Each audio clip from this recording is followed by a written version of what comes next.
Hi students, எல்லாருக்கும் வணக்கம். இன்றைக்கி நம்ம எதை பார்க்க போகிறோம் அப்படின்னு பார்த்தீங்க அப்படின்னா, எப்படி காலேஜில் ஃபஸ்ட் இயர்லேருந்து ஃபைனல் இயர் படிக்கிறப்பயே வந்துட்டு நம்ம வந்து வேலை வாய்ப்புக்கு தகுதியாக மாறிக்கிறது, அதுக்கு என்னென்ன பண்ணணும் அப்படின்றத தான் நம்ம இங்கே தெரிஞ்சுக்கிற போகிறோம். கண்டிப்பாக வீடியோ ஃபுல்லாக பாருங்கள், கண்டிப்பாக உங்களுக்கு யூஸ்ஃபுல்லாக இருக்கும். ஓகேவா? ஸோ இந்த இமேஜ் வந்து ஏற்கனவே வந்து நம்மளோட நிறையா இதில் காமிச்சிருப்போம். இதான் வந்துட்டு நீங்கள் இன்ஜினியரிங் படித்து முடிச்சதுக்கப்புறம் இருக்கக்கூடிய job opportunities, state government, central government, public sector. இதில் எவ்வளோ இது இருக்குன்னு பாருங்கள். கவுண்ட் பண்ணி பார்த்தீங்க அப்படின்னா ஒரு 30 to 40 ஆர்கனைசேஷன் வரைக்கும் இருக்கும். ஸோ இந்த ஆர்கனைசேஷனுக்குள்ளே எப்படி சார் நம்ம உள்ளே போகிறது? It is common entry to all engineering discipline students. ஓகேவா? ஸோ அதே மாதிரி எந்த இன்ஜினியரிங் காலேஜில் படித்தாலும் உங்களுக்கு இதுதான் வந்துட்டு வேலைவாய்ப்பு. ஓகேவா? ஸோ இதில் எல்லாத்துக்கும் காமன் என்ட்ரன்ஸ் எக்ஸாம் தான். ஓகேவா? ஸோ ஃபஸ்ட் நம்ம இன்ஜினியரிங் படிக்கிறது எல்லாமே வந்து டிஸ்கிரிப்டிவாக படிப்போம். டிஸ்கிரிப்டிவ் அப்படின்னா வந்துட்டு நம்ம ஒரு கொஸ்டின் கொடுப்பாங்க, அது 10 மார்க்கு, இல்லை 13 மார்க் அப்படின்னு சொல்லி 16 மார்க்னு சொல்லி வரும். அதுக்கு ஒரு 2 பக்கம் 3 பக்கம் எழுதி வச்சோம் அப்படின்னா ஒரு 8 மார்க் போட்டு எப்படியே ஈஸியாக பாஸ் ஆகிடலாம். இது அண்ணா யூனிவர்சிட்டியில் நமக்கு வந்து பொதுவாக பண்ணுறது. ஓகேவா? அதுக்கு ரெலவெண்ட்டான ஆன்சர்ஸ் எழுதி வச்சோம் அப்படின்னா ஈஸியாக பாஸ் ஆகிடலாம். பட் காம்படிட்டிவ் எக்ஸாம் அப்படின்றது அப்ஜெக்டிவ் டைப். ஓகேவா? அப்போ 4 ஆன்சருமே சேமாக தான் இருக்கும். அப்போ அதில் எது நம்ம கரெக்டான ஆன்சர் அப்படின்னு சொல்லிட்டு நம்ம தான் என்ன பண்ணணும், அதை பார்த்து கவனமாக மார்க் பண்ணணும். அப்படி இருந்தால் மட்டும்தான் நம்ம வந்து ஈஸியாக சக்ஸஸ் ஆக முடியும். ஓகேவா? ஸோ இப்போ நீங்கள் இன்ஜினியரிங் உள்ள ஃபஸ்ட் இயர் வந்துட்டீங்க. ஓகேவா? So maths first year maths கண்டிப்பாக இருக்கும் எல்லா காம்படிட்டிவ் எக்ஸாம்லேயும். அதை நீங்கள் இப்போ இருந்தே ப்ரிப்பேர் பண்ணணும் அவசியம் இல்லை.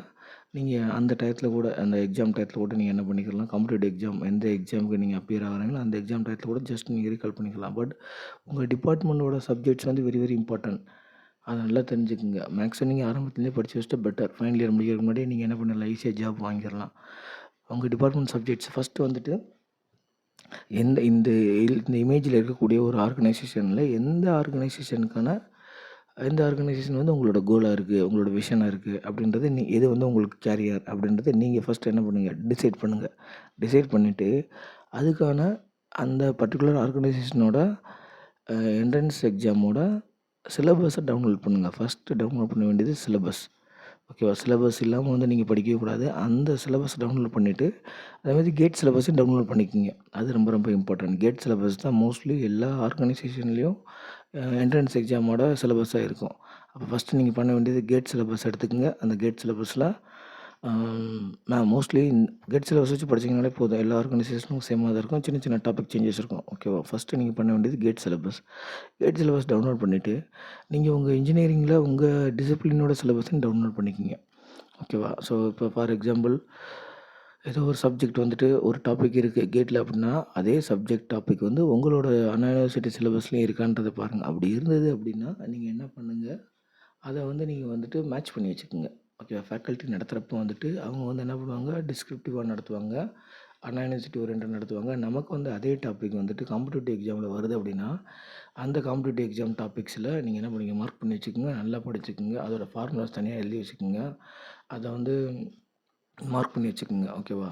ஸோ அது மெயின். ஓகேவா? ஃபஸ்ட்டு வந்து உங்கள் சிலபஸ் டவுன்லோட் பண்ணிக்கோங்க. அடுத்து வந்துட்டு அந்த சிலபஸ் உங்கள் அண்ணா யூனிவர்சிட்டி சப்ஜெக்ட் சிலபஸில் எங்கே வருதுன்னு பாருங்கள். ஃபேக்கல்ட்டி அதை மார்க் நடத்துகிறப்ப நல்லா கவனிங்க. ஓகேவா? ஸோ அதில் ஃபார்முலாஸ் தனியாக நோட் பண்ணி வச்சுக்கோங்க. இப்போ அந்த டாப்பிக்லேயே வந்துட்டு நீங்கள் என்ன பண்ணணும் அப்படின்னா, ப்ரீவியஸ் இயர் கொஸ்டின்ஸ் பார்க்கணும். ப்ரீவியஸ் இயர் கொஸ்டின்ஸ் எல்லாமே நமக்கு நெட்லேயே கிடைக்கும். ஓகேவா? அந்த ப்ரீவியஸ் இயர் கொஸ்டின்ஸ் நான் சொல்கிறது வந்து காம்படிட்டிவ் எக்ஸாம்ஸ்க்கான ப்ரீவியஸ் இயர் கொஸ்டின்ஸ். ஓகேவா? ஸோ அந்த ப்ரீவியஸ் இயர் கொஸ்டின்ஸ் இல்லாட்டினா எம்சிக்யூ, மல்டிபிள் சாய்ஸ் கொஸ்டின்ஸ், அதை வந்து நீங்கள் பார்த்தீங்க அப்படின்னா உங்களுக்கு இன்னும் கிளாரிட்டி கிடைக்கும். ஸோ அப்போ நீங்கள் ஒரே கல்லில் 2 மாங்கா படிக்கிறப்பயே வந்து நீங்கள் என்ன பண்ணுறீங்க, அண்ணா யூனிவர்சிட்டி எக்ஸாம்ஸும் படிக்கிறீங்க, காம்படிட்டிவ் எக்ஸாம்ஸுக்கும் படிச்சுக்கிறீங்க. இதே இது நீங்கள் என்ன பண்ணணும், 8 செமஸ்டர் நீங்கள் கண்டினியூ பண்ணணும். கண்டிப்பாக கஷ்டம்தான், இல்லைன்னா இல்லை. எப்போயுமே வந்து நீங்கள் வந்து அந்த சிலபஸை டவுன்லோட் பண்ணிட்டு ப்ரீவியஸ் இயர் கொஸ்டின்ஸ் ஒரு 5 வருஷத்துக்கான கொஸ்டின்ஸ் எடுத்து வச்சுக்கோங்க. இது வந்து கஷ்டமான ப்ராசஸ் தான். பட் உங்களுக்கு வேலை வேணும் அப்படின்னா, 4 வருஷத்துக்குள்ளே படித்து முடிச்சதுக்கப்புறம் வேலை வேணும் அப்படின்னா நீங்கள் கண்டிப்பாக இதை பண்ணி தான் ஆகணும். ஓகேவா? கஷ்டம் இல்லை, நம்ம ஒரு 1/2 மணி நேரம் எக்ஸ்ட்ரா ஸ்பெண்ட் பண்ணணும், அவ்வளோதான். நீங்கள் படிக்கிறப்போ ஒரு 1/2 மணி நேரம் எக்ஸ்ட்ரா ஸ்பெண்ட் பண்ணிங்க அப்படின்னா கண்டிப்பாக நீங்கள் வந்து ஃபைனல் இயர் படிக்கிறப்ப வந்துட்டு உங்களுக்கு காம்படிட்டிவ் எக்ஸாம் அடுத்து ஒரு 6 மாதம் ஃபைனல் இயர் படிக்கிறதுக்குள்ளேயே உங்களால் கிளியர் பண்ண முடியல அப்படின்னா அடுத்து ஒரு 6 மாதம் போதும். அந்த 6 மாதத்தில் நீங்கள் என்ன பண்ணிடலாம், ஈஸியாக ஜாப் வாங்கிடலாம். கவர்மெண்ட் போகணுன்னு நினைக்கிறேன் உங்களுக்கு. ஓகேவா? ஸோ ஃபஸ்ட்டு வந்து டவுன்லோட் த சிலபஸ். அந்த சிலபஸை வந்துட்டு நீங்கள் அனாலிசிஸ் சிலபஸில் உங்கள் சப்ஜெக்ட் வர்றதுக்கூடியதை டாபிக்ஸோட மேட்ச் பண்ணுங்கள். ஃபேக்கல்ட்டி நடத்துகிறப்போ வந்துட்டு அதை நல்லா வாட்ச் பண்ணுங்கள். ப்ளஸ் நீங்கள் எம்சிக்யூ போட்டு பாருங்கள், மல்டிபிள் சாய்ஸ் கொஸ்டின் போட்டு பாருங்கள். அதுக்கு வந்து ப்ரீவியஸ் 5 இயர்ஸ்க்கு செகண்ட் வந்து ப்ரீவியஸ் 5 இயர்ஸ் கொஸ்டின்ஸ் வேணும். ஓகேவா? அடுத்து தேர்டு பார்த்தீங்க அப்படின்னா, ஸோ ஏற்கனவே நான் சொன்ன மாதிரி நம்ம எல்லாமே டிஸ்கிரிப்டிவ். ஓகேவா? அண்ணா யூனிவர்சிட்டியில் டிஸ்கிரிப்டிவ் சப்ஜெக்ட் தான் எழுதுறோம். பட் காம்படிட்டிவ் எக்ஸாமில் அப்ஜெக்டிவ் டைப் கொஸ்டின்ஸ் வரும். எம்சிக்யூ மல்டிபிள் சாய்ஸ் கொஸ்டின்ஸ் வரும். அப்போ அதுக்கான ஒரு புக்கு வாங்கிக்கோங்க. புக்கு வந்து நிறையா வாங்க முடியல அப்படின்னா நீங்கள் you can use your college library. அந்த லைப்ரரியிலே வந்து எல்லா புக்ஸுமே இருக்கும். கேட் கொஸ்டின்ஸ் இருக்கும், ஓகே, கேட் புக் இருக்கும், இல்லை வேரியஸ் காம்படிட்டிவ் எக்ஸாம்ஸோட புக்ஸ் இருக்கும். அதெல்லாம் நீங்கள் என்ன பண்ணிக்கலாம், இங்கே யூட்டிலைஸ் பண்ணிக்கிறலாம். ஓகேவா? ஸோ நிறைய டெஸ்ட் சீரிஸ் போட்டு பாருங்கள். அந்த எம்சிக்யூ உங்கள் டாப்பிக்லேயே வந்துட்டு எம்சிக்யூ டெஸ்ட் சீரிஸ் போட்டு பாருங்கள். மல்டிபிள் சாய்ஸ் கொஸ்டின் வந்து டெஸ்ட் சீரியஸ். ஓகேவா? ஒரு ஹாஃப் அன் ஹவர் டெய்லி நீங்கள் ஸ்பெண்ட் பண்ணீங்க அப்படின்னா கண்டிப்பாக நீங்கள் வந்து யூஸ் பண்ணிக்கிடலாம். ஓகேவா? ஸோ அந்த காலேஜ் டேஸ் வந்து நல்லபடியாக யூஸ் பண்ணிக்கலாம். ஓகேவா? அது அடுத்து வந்து நல்ல ஃப்ரெண்ட்ஸை வந்து நீங்கள் சூஸ் பண்ணிக்கங்க. ஏற்கனவே நான் சொன்ன மாதிரி தான். ஓகே, காலேஜ் டேஸில் வந்து நீங்கள் வந்து சக்ஸஸ் ஆகுறது ஃபெயிலியர் ஆகுறது depends on your friends. Okay, நல்ல ஃப்ரெண்ட்ஸ் கிடைச்சாங்க அப்படின்னா கண்டிப்பாக வந்து நீங்கள் அந்த மாதிரி ஃப்ரெண்ட்ஸை சேர்ந்துக்குங்க. சேர்ந்து நீங்கள் ஒரு டீமாக படிங்க. காம்படிட்டிவ் எக்ஸாம் படிக்கிறவங்க எல்லாருமே இதே ஸ்ட்ராட்டஜி தான் ஃபாலோ பண்ணுறாங்க. ஓகேவா? ஸோ நல்ல டீம் ஃப்ரெண்ட்ஸ் எடுத்துக்கங்க. கவர்மெண்ட்டில் வேலைக்கு போகணுன்னு நினைக்கிறவங்களுக்கு இது. ஓகேவா? ஸோ ப்ரைவேட்டில் போகணுன்றவங்களுக்கு இந்த என்ட்ரன்ஸ் எக்ஸாம் எதுவுமே இருக்காது. ஓகேவா? ஸோ அவங்க they can directly go to the company through placement or without their own interest. Government exam நான் போகணும் சார், நான் வந்து நல்ல ஒரு லைஃப் செட்டில் ஆகணும் சார் அப்படின்னு நினைக்கிறவங்களுக்கு கண்டிப்பாக நீங்கள் இந்த டாக்டிக்ஸ் நீங்கள் ஃபாலோ பண்ணீங்க அப்படின்னா கண்டிப்பாக நீங்கள் யூஸ் ஆகிக்கிறோம். ஸோ இதை பாஸ் ஆகணும் அப்படின்னா நீங்கள் நல்ல ஃப்ரெண்ட்ஸை சூஸ் பண்ணிக்கோங்க. ஓகேவா? ஃப்ரெண்ட்ஸ் கிடைக்கலனாலும் பரவாயில்ல, நீங்கள் தனியாக படிச்சுக்கோங்க. அது ரொம்ப பெட்டர். ஓகே. ஸோ அடுத்து வந்துட்டு நிறையா அந்த எம்சிக்யூ கொஸ்டின்ஸ் நீங்கள் வந்து புக் பேக் கொஸ்டின்ஸ்னு சொல்லி இருக்கும். ஒவ்வொரு ஸ்டாண்டர்ட் புக்ஸ்லையுமே பார்த்தீங்க அப்படின்னா உங்களுக்கு புக் பேக் கொஸ்டின் சொல்லி இருக்கும். அந்த புக் பேக் கொஸ்டின்ஸையும் நீங்கள் போட்டு பார்த்துக்கலாம். அண்ணா யூனிவர்சிட்டிக்கு வந்து டிஸ்கிரிப்டிவாக படிக்கிறத மட்டுமே பத்தாது. ஓகேவா? நீங்கள் காம்படிட்டிவ் எக்ஸாம் கிளியர் பண்ண அப்படின்னா ஒவ்வொரு ஸ்டாண்டர்ட் புக்ஸ்லையுமே வந்து புக் பேக் கொஸ்டின்ஸ் இருக்கும். அந்த புக் பேக் கொஸ்டின்ஸை நீங்கள் என்ன பண்ணிக்கலாம், நீங்கள் வந்து ப்ராக்டிஸ் பண்ணிக்கிறலாம். ஓகேவா? அது ஈஸியாக இருக்கும். ஓகேவா? ஸோ பெரிய ப்ராப்ளம் எல்லாமே சால்வ் பண்ண கேட்க மாட்டாங்க. ஜஸ்ட்டு வந்து நம்ம வந்து சிம்பிள் கால்குலேஷன் படி பண்ணுற ப்ராப்ளம் தான் கேட்பாங்க. அதை நம்ம ஈஸியாகவே சால்வ் பண்ணிடலாம். ஓகேவா? நிறையா தியரிஸும் இருக்கும். நீங்கள் அந்த ஒரு செமஸ்டருக்கு வந்து நீங்கள் வந்து அந்த புக் பேக் கொஸ்டின் இருக்கக்கூடியதை ஒரு காம்படிட்டிவ் எக்ஸாமில் இருக்கக்கூடிய அந்த கொஸ்டின்ஸ் எப்படி கேட்டிருக்காங்க அப்படின்றத பார்த்துட்டிங்க அப்படின்னா அடுத்த செமஸ்டர் வந்து நீங்களே வந்துட்டு ரொம்ப ஈகர்னஸ் ஆயிடுவீங்க. ஓகேவா?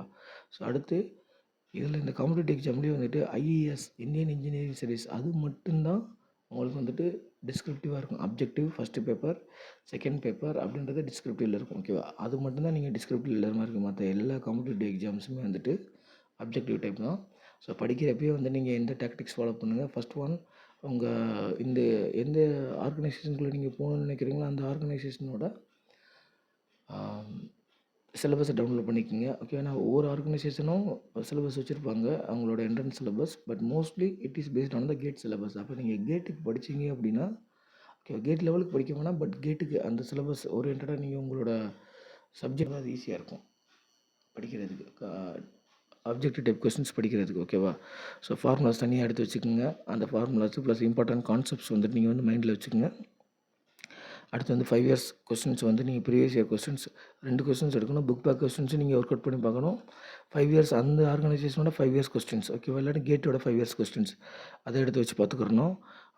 டெஸ்ட் சீரியஸ் நிறையா போட்டு பார்க்கணும். ஓகேவா? இது எல்லாமே கஷ்டம் தான். டெய்லி ஒரு ஹாஃப் அன் ஹவர் நீங்கள் ஸ்பெண்ட் பண்ணிங்க அப்படின்னா before final year definitely you can place you have the capable to place in various organisation. இதுக்கு எல்லாத்துக்குமே அந்த ஒரு சில ஆர்கனைசேஷன் டிகிரி முடிச்சிருந்தா போதும் அப்படின்றாங்க. ஒரு சில டிகிரி முடிச்சா தான் அப்ளை பண்ண முடியும் அப்படின்றாங்க. ஒரு சில ஆர்கனைசேஷன் படிச்சுக்கிட்டு இருக்கப்போ நீங்கள் அப்ளை பண்ணலாம், எக்ஸாம்ஸ் எழுதலாம். பட் அந்த இன்டர்வியூ கூப்பிட்றப்போ வந்துட்டு நீங்கள் வந்து டிகிரி முடிச்சிருக்கணும் அப்படின்னு சொல்லுவாங்க. ஓகேவா? ஸோ இந்த காம்ப்ளிகேஷனில் விட்டுருங்க. ஃபஸ்ட் நீங்கள் படிங்க. படித்தாலே கண்டிப்பாக வந்து நமக்கு வந்து எல்லாமே நல்லதாக நடக்கும். ஓகேவா?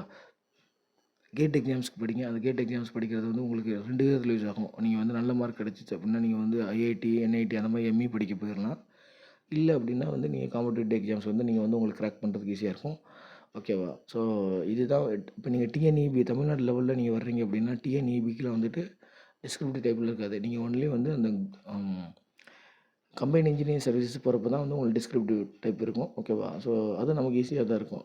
ஓகேவா? ஸோ இதுதான் வந்து நம்ம தெரிஞ்சுக்கிற வேண்டியது. காலேஜ் டேஸ்லேயே வந்து நீங்கள் வந்து வேலைவாய்ப்பு நல்ல ஒரு வேலைவாய்ப்புக்கு பிளான் பண்ணிக்கோங்க. கண்டிப்பாக வந்து உங்கள் லைஃப் யூஸ்ஃபுல்லாக இருக்கும். இதை வந்து உங்களுக்கு தெரிஞ்ச காலேஜ் ஸ்டூடெண்ட்ஸ் ஃபஸ்ட் இயரில் படிக்கிற ஸ்டூடெண்ட்ஸ்க்கு வந்து இதை ஃபார்வர்ட் பண்ணுங்கள். ஓகேவா? ஸோ யாரோ ஒரு ஆளுக்கு இது யூஸ் ஆகலாம். ஓகேவா? ஸோ கண்டிப்பாக ஃபுல்லாக பாருங்கள். பார்த்ததுக்கு நன்றி. Thank you.